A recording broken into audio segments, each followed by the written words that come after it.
In the pre-dawn stillness of November 13, 2022, as the small college town of Moscow, Idaho slept, 4 young lives were extinguished in a house on King Road. Weeks later, an arrest was made. Brian Kohberger, a 28-year-old PhD student.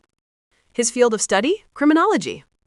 When the time came to answer for his whereabouts during those critical hours, his explanation was simple, solitary, and serene. He claimed he was alone, driving under the moon and stars, a frequent habit to clear his mind.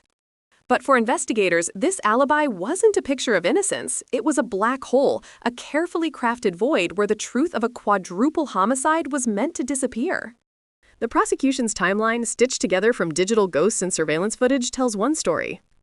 At approximately 2:47 a.m., a white Hyundai Elantra, later identified as Kohberger's, leaves his apartment complex in Pullman, Washington. Cell phone data shows his device traveling east, toward Moscow, just 8 miles away. Then at 2:47 a.m., the phone goes silent. For the next 2 hours, the very window in which the murders occurred, it ceases to communicate with any cell towers. This digital silence is the heart of the case. The defense calls it a drive. The prosecution calls it tactical evasion.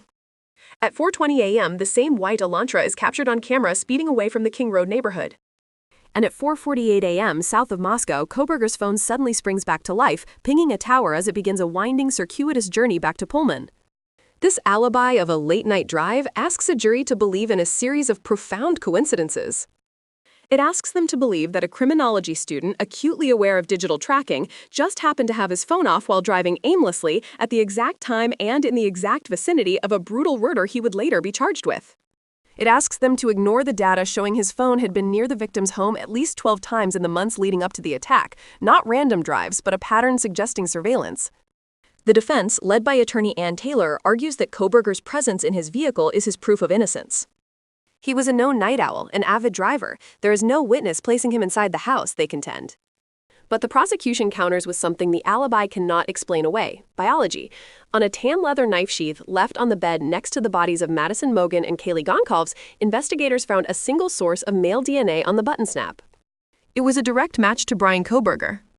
The alibi of a lonely drive offers no explanation for how his genetic material made its way into a murder scene, onto a weapon sheath.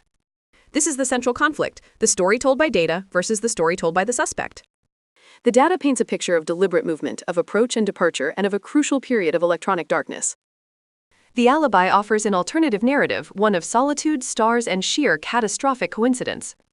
For Kohberger, the man who studied how criminals think and operate, the challenge for his defense is immense: to convince a jury that the simplest explanation is the true one, and that the mountain of digital and forensic evidence is merely a tragic case of being in the wrong place at the wrong time while doing nothing at all. Ultimately, an alibi is more than a statement, it's a competing narrative. Brian Kohberger's narrative is one of absence. He wasn't there. But the prosecution argues that this absence was his design, a deliberate attempt to erase himself from a timeline stained with blood. His defense hinges on the hope that reasonable doubt can be found in the dark stretches of an Idaho highway. The jury will be left to decide which is harder to believe: that a man's innocent, solitary habit perfectly mirrored the movements of a killer, or that a student of crime attempted to commit the perfect murder, leaving behind only a perfect alibi that was anything but.